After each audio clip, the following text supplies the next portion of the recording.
Welcome to the latest edition of City Span, your source for news and information about Savannah City government. I'm your host, Margaret Williams. After nearly a year of planning and preparation, the largest touring marathon in the country hit the streets of Savannah for the first time on Saturday, November 5th. Sold out months in advance, Savannah's first ever rock and roll marathon drew more than 20,000 runners and an estimated 75,000 spectators for the 13.1-mile half and the 26.2-mile full marathon. Before daybreak, thousands of runners began to crowd the corner of Bay and Bull Streets at the start line, just in front of City Hall, for their first shotgun start.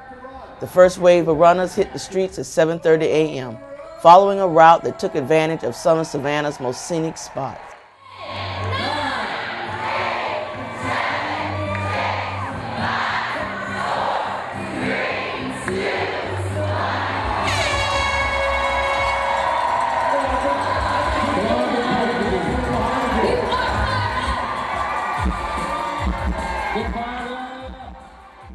You know, our original expectations for this race was to have between 10,000 and 12,000 runners come in, which we were very, very excited about from the very beginning. As it turns out, we had over 23,000 people coming into town, so really made for quite a special couple of days for the city.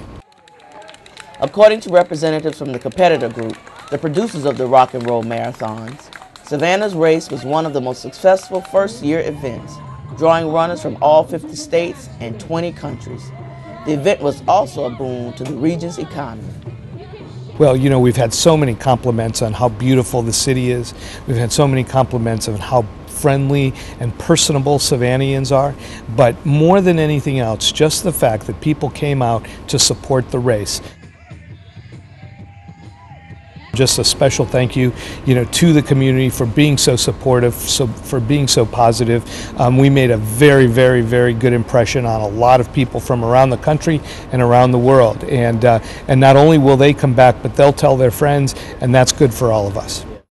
For more information on the marathon training, or to sign up for next year's race, which will be held on November 3rd, 2012, please visit runrockandroll.competitor.com/Savannah. In early November, officials gathered on the city's east side to cut the ribbon for Phase 1 of Savannah Gardens. Representing the new face of affordable housing in Savannah, Savannah Gardens replaces the old Strathmore Estates along Pennsylvania Avenue and features innovative architecture, environmentally sustainable design, and a mixed-income, mixed-use development plan. The development is a partnership between the City of Savannah, CHSA Development Incorporated, and Mercy Housing Southeast. We celebrate today a vision and have the opportunity to witness how the City of Savannah embraces partnerships and collaborates with nonprofit and private agencies to make dreams of families come true. We started on this journey a long time ago when the City Council in 2004 adopted a vision statement that said we want Savannah to be safe, environmentally healthy, and economically thriving for all of its citizens. This project brings all of those things together. Slowly but surely, we are marching through Savannah, through these dilapidated neighborhoods, revitalizing them so we can make a vision come true. This is just the beginning of a major redevelopment of this corridor. The Pennsylvania Avenue corridor is about 3/4 of a mile long, and this project alone right here takes up 2/3 of the 3/4 mile corridor that is planned for redevelopment. When it's all said and done, this is going to be and is one of the most premier living places, I think, for all residents of Savannah to be quite proud of. I can't be any more proud of the entire community, especially the neighborhood, especially my staff, and certainly the City Council for its leadership. You see right now, you see 115 units. If you look further down, they're starting the senior complex, which will be 40 units. Across the street, they're grading the land now for another 94 units. Affordable housing. This is what's needed over here. This is what was asked for, and this is what's coming. I thank all of you, and I love my new home. I love it. I feel safe with the security. You'll always cherish what God gave you. And I'm going to cherish my new home. Now what I'm praying for is good neighbors. All right. That's what I'm praying for. When completed, Savannah Gardens will be the largest affordable housing community in Savannah's history, featuring more than 550 units of apartments and single-family homes, complete with retail space and landscape parks. Residents of the old Strathmore estates along the east side of Pennsylvania Avenue will be among the first to move into the new Savannah Gardens. Construction on Phase 2 of the development is already underway. The city's public and private partnerships that led to the development of Savannah Gardens and the Sustainable Fellwood project on the city's west side recently caught the attention of the International City and County Management Association. At their annual conference in Milwaukee this summer, ICMA featured these projects in a video highlighting the city's innovative approach.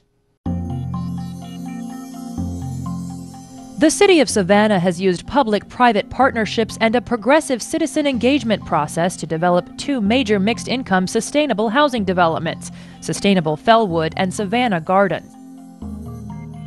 These projects are transforming the east and west sides of downtown Savannah. The Sustainable Fellwood project, as well as the Savannah Gardens project, really is a part of a much larger, much broader neighborhood revitalization program. The idea is to come in and to revitalize, redevelop areas that have suffered from blight, abandonment, crime, and such. And through a very extensive public engagement, we were able to develop urban redevelopment plans for these areas. And the result of that is to have a much more viable, livable community for people. Sustainable Fellwood is an initiative that we undertook with the Housing Authority of Savannah. What we had there was a World War II housing development that had really outlived its usefulness. Phase 1 of the three-phase, 300-unit Sustainable Fellwood is complete and fully occupied. It's LEED certified. That means that it has met the criteria that has been set by this organization that looks at leadership in environmental and energy design. This is a mixed income, mixed finance community, meaning there are some public housing units, some tax credit units, and market rate units. We engage the community by having a series of charrettes to invite their participation, to let us know what they wanted the buildings to look like, the amenities that they wanted. The city has participated by providing about $5 million worth of public infrastructure, such as streets and parks, public places. And of course, we're also a partner with the Public Housing Authority on their grant applications for doing this project. Any new building or anything, upgrade anything, you know, it's a good opportunity for the neighborhood to grow. It's my first home I'm buying, and it's a good opportunity for me to buy my first home. And I see a big difference in my water bill as well as my light bill. You know, I can run my AC day and night. You know, it's affordable. As well as offering residents more sustainable homes, it's hoped the development will bring wider economic opportunities. There are plans to have a part of this development be dedicated to small businesses. This will give small business owners an opportunity to serve the community. It will also create jobs for the people who live in this community. The city used lessons learned during Sustainable Fellwood to guide the process to redevelop a dilapidated 500-unit apartment complex called Strathmore Estates.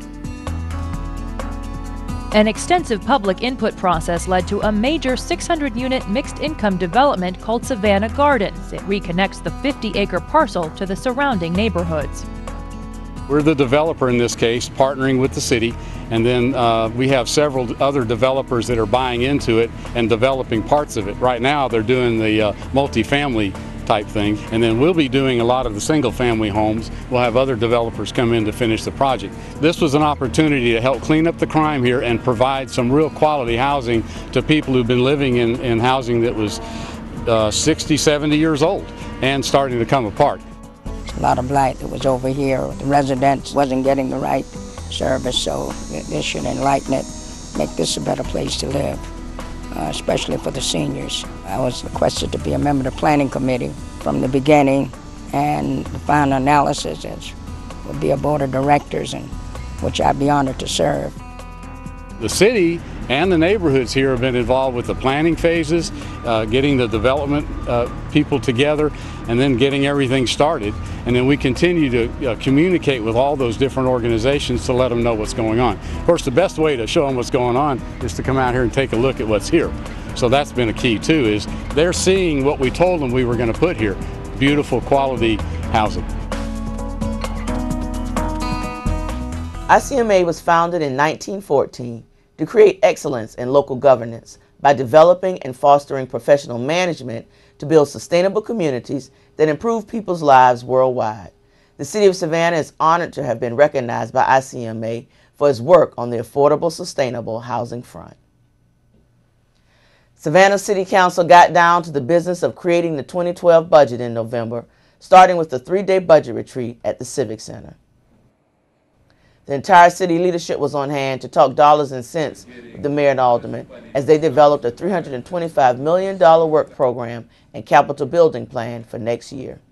We set the budget for next year. We make decisions about priorities, about what is important to us in terms of funding and what isn't, and so that's really what it's all about. I mean, I think that we all try very hard to help the city as a whole, not just our particular districts. Obviously, some of us have personal concerns about personal issues in our districts, but overall we try I mean, everybody gains by having a great city.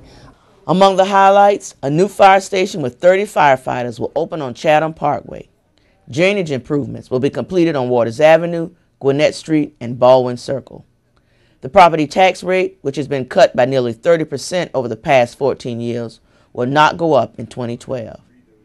Combined water and sewer rates, which are among the lowest in the entire country, will increase an average of $1.50 per month.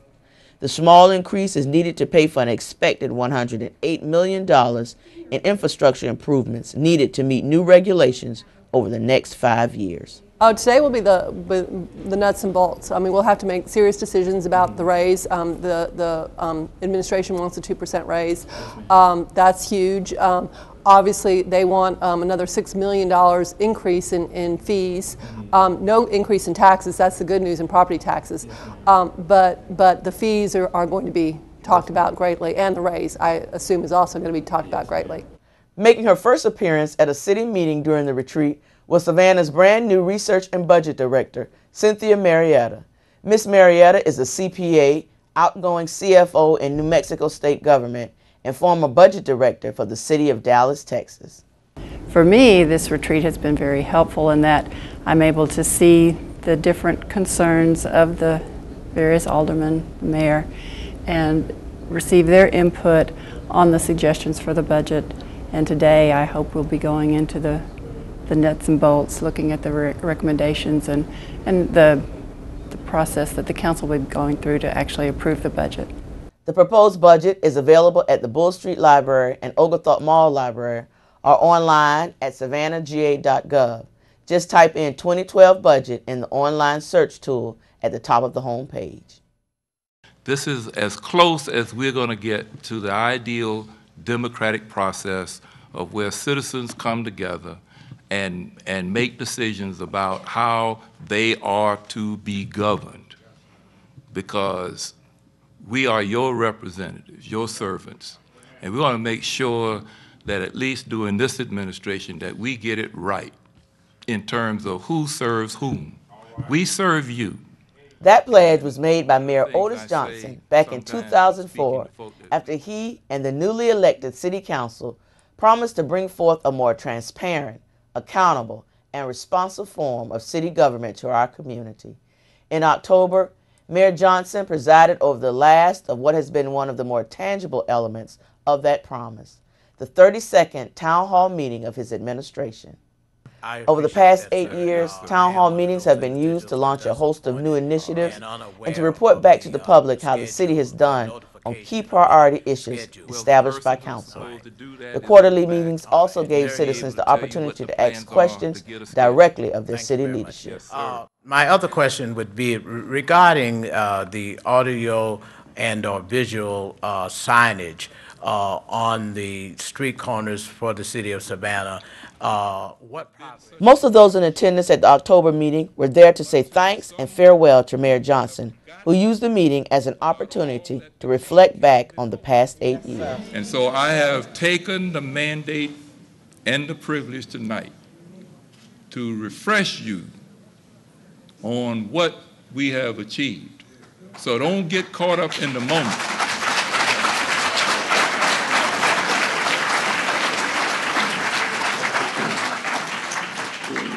Don't get caught up in the moment. Ladies and gentlemen, this is one of my favorites. And I'm going to tell you tonight, because this is probably the last time I'm going to speak to a group this large. But I came in 2004 to fight a good fight. I fought a good fight. I have finished my course, and I have kept the faith.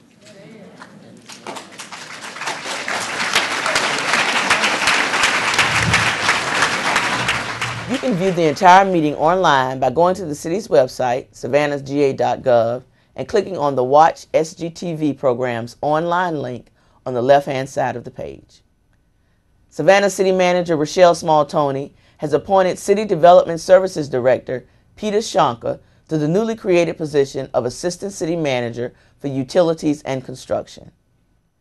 Shanka will coordinate all construction-related projects and supervise the bureau chiefs overseeing 450 employees of sanitation, water resources, and public works.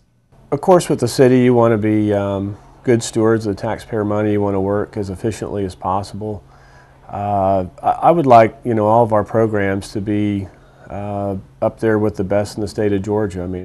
Shanka has worked for the city for 11 years. He has a forestry management degree from Clemson University and an undergraduate degree in civil engineering and a master's degree in civil engineering, both from North Carolina State University. We're going to focus real hard on, again, doing that as efficiently as possible and trying to stay kind of off everybody's radar screen. Again, if you're not hearing about it, then it's working well.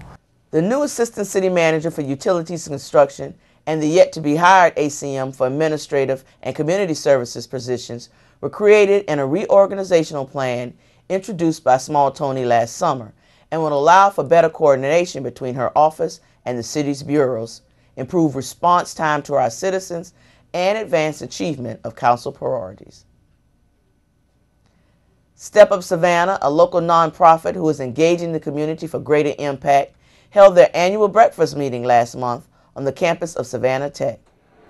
Keynote speaker for this year's event was City of San Francisco Treasurer Jose Cisneros, who outlined his city's approach to helping families with low income stabilize their financial lives. I cannot urge you enough to keep on with all the incredible work you're doing right here in Savannah. Continue to work with your elected officials, obviously the ones you have now and the ones you're going to get in the future, to further the municipal financial empowerment agenda in your community. At the end of the day, we are all accountable for the results, but with so many dedicated and talented people working collectively, we cannot fail. And each stumbling block will be an opportunity to learn how to do things better. Thank you to each and every one of you for the work that you do to reduce poverty in our community, and thank you all so much for stepping up. The highlight of the meeting was the awarding of the 2011 Workplace Innovator Award, which showcases innovative and meaningful employer practices aimed at benefiting low-wage employees. And the winner this year is Dirt, a company that's doing it right this time.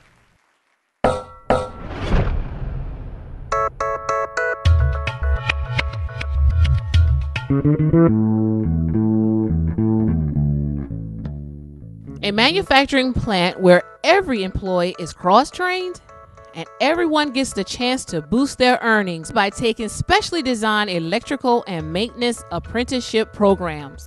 These are just two reasons why DIRT Environmental Solutions earned the 2011 Workplace Innovator Award.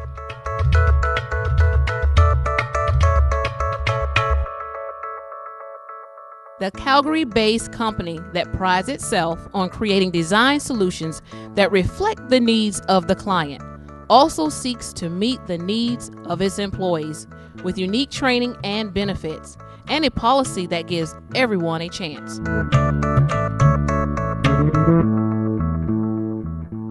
DIRT, which stands for Doing It Right This Time, started at its new Savannah facility in the spring of 2009.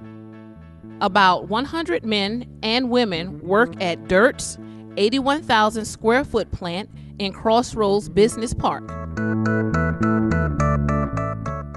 DIRT is really an adaptive method of construction. So the whole reason for our existence is providing a solution to the traditional churn and burn of construction.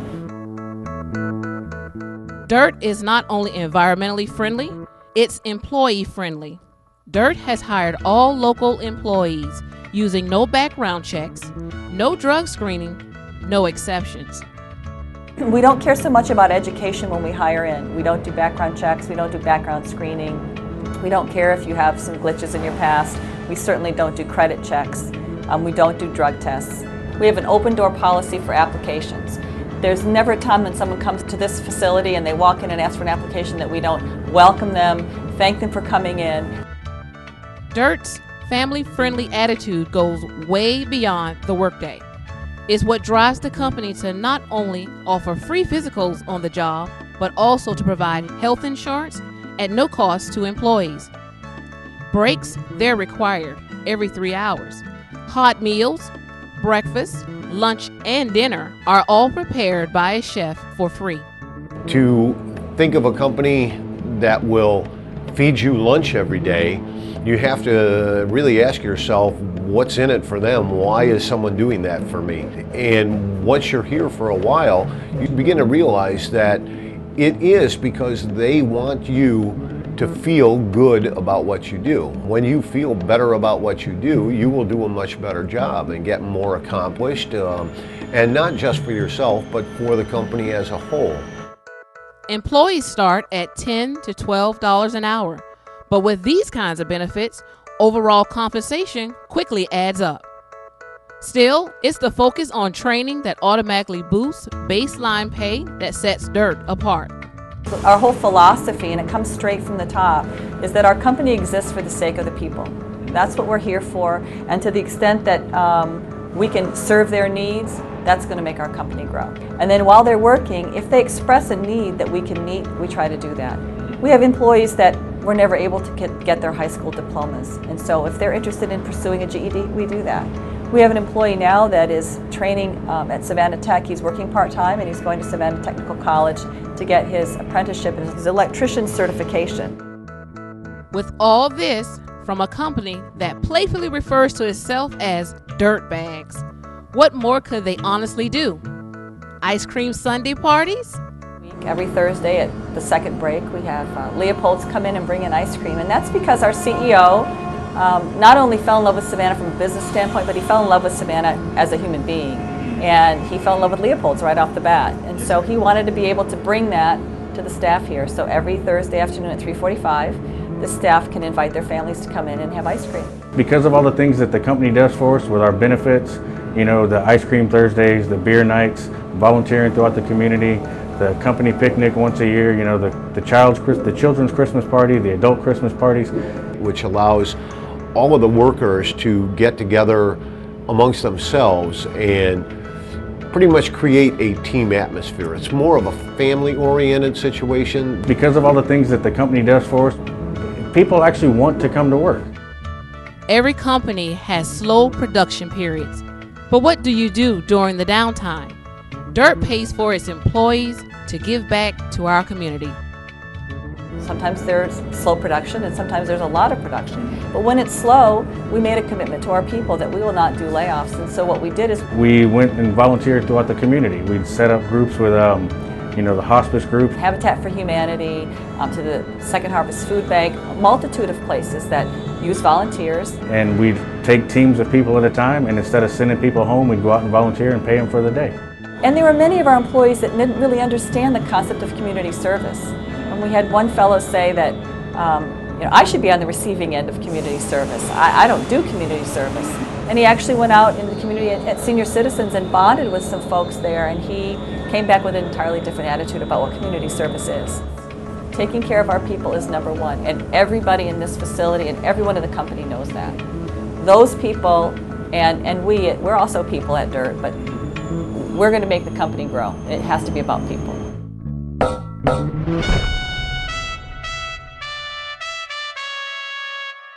Step Up is a collaborative of more than 100 nonprofit, business, and government agencies joining forces to move families toward economic self-sufficiency through workforce development and jobs, wealth building and financial understanding, and work supports. The initiative was launched by Mayor Otis Johnson in 2005.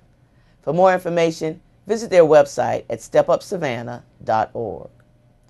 One of Savannah's oldest squares is getting a makeover thanks to the city's Park and Tree Department. Last month, crews began a landscaping overhaul in Chippewa Square. The square, located at the intersection of Bull and McDonald Streets, was laid out in 1815 and contains a monument to Savannah founder James Edward Oglethorpe. With little changes to the square's landscaping in nearly 30 years, Park and Tree developed a plan that will address overcrowded and overgrown plants, as well as public safety concerns. This square had become home to a few people who enjoyed the anonymity created by the large banks of azalea on the outside of the square. It also had provided them cover over the years for unmentionable activities within the azaleas themselves. So we knew that they needed to go purely for that reason alone. Over the last 30 years, the middle story had grown into the understory, which had grown into the canopy. So to solve that issue, we knew we were going to have to remove a fair amount of the existing plant material. Grass areas that were in the internal part of the square were no longer working. What we have here is we have a very healthy live oak canopy, which creates a lot of shade. And because of all that shade, the grass just wasn't able to perform to the standard that we would like. We're going to be keeping the surrounding perimeter of azalea, just one row of azalea on the outside edge, and we'll be stepping the plant material down from there. We will also be adding about 22 new camellia to the square on the interior.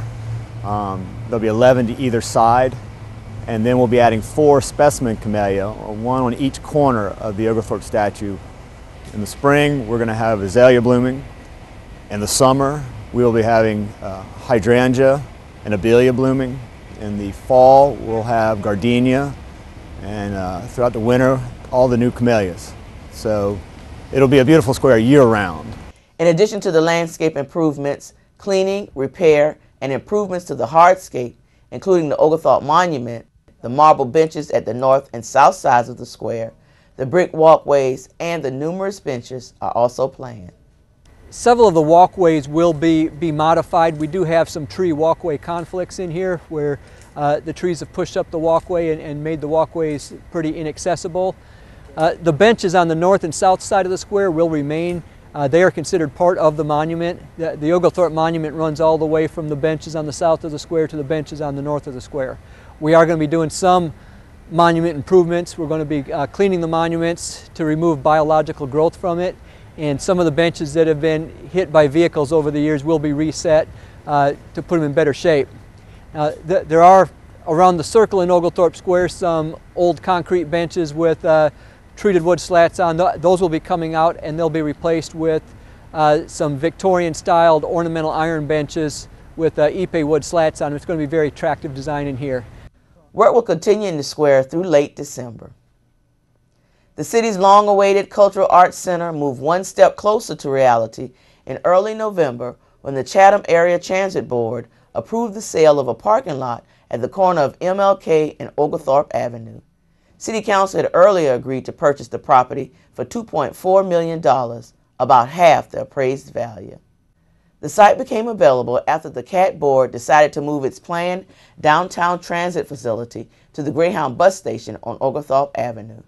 City Council determined the site's more central location and proximity to the Civic Center and SCAD museums would make the area more of a hub for the arts in Savannah. You know, we have one of the best cultural programs, I would say, in the country, and this just takes it to another level. The space that we're renting now is workable, but it's not really adequate. So when you come to our building, especially during the summer when we're having programs, there's just not enough room. I think we can be excited because it's going to be state of the art. I think it's also going to give us extra room so that we can accommodate some of the needs of the community that right now we don't have. And that's something we can be proud of, and it's something all major cities should have, so we'll be getting what we deserve. Construction of the new Cultural Arts Center is expected to begin in late 2012 or early 2013. Funding for the facility will come from the Special Purpose Local Option Sales Tax. In addition to a 500-seat theater, the center will house a smaller black box theater as well as classroom and meeting space. City officials hope that construction of the center as well as possible redevelopment into affordable housing of the originally planned site at MLK and Hall Street will continue to spur revitalization efforts along the MLK corridor. And finally, on City Span, since May, we've been teaming up with the folks at Bank On Savannah, an initiative of Step Up Savannah, to provide you with some easy ways to help you make the most of your money. With this month's Bank On This tip, here's Richard Reed from Consumer Credit Counseling Service of Savannah. However you choose to access your money, it's very important to make sure you balance your account regularly. Balancing your account means that you keep track of how much money you put into your account and how much you take out. If you try to take out more money than you have available, your withdrawal could be denied or you could end up paying overdraft fees. To balance your account, be sure to write down all of your deposits and withdrawals. Every time you deposit money, write a check, use an ATM, or make a purchase, be sure to write down how much money you deposited or spent. Using the check register is a good way to do this, even if you don't write checks regularly. Your monthly statements, online or telephone banking allow you to compare your records to what has been processed at the bank. The most important thing that we like customers to realize when they're checking their balances, especially online or through the phone or on their ATM, is that checks they have written, purchases they've made with their debit card, transactions, ATM withdrawals, many of these items may not have yet posted to your account balance. And it doesn't always reflect your available balance when you're checking those balances through ATMs or through the phone or online. Keeping track of your balance on a regular basis will help you avoid fees and also ensure you don't spend what you don't have. That's it for this edition of City Span. Remember, we're always here to help you better understand the inner workings of your local government. Just keep watching SGTV or visit the website at savannahga.gov. Until next time, I'm Margaret Williams. Thanks for watching, and thanks for making Savannah your home.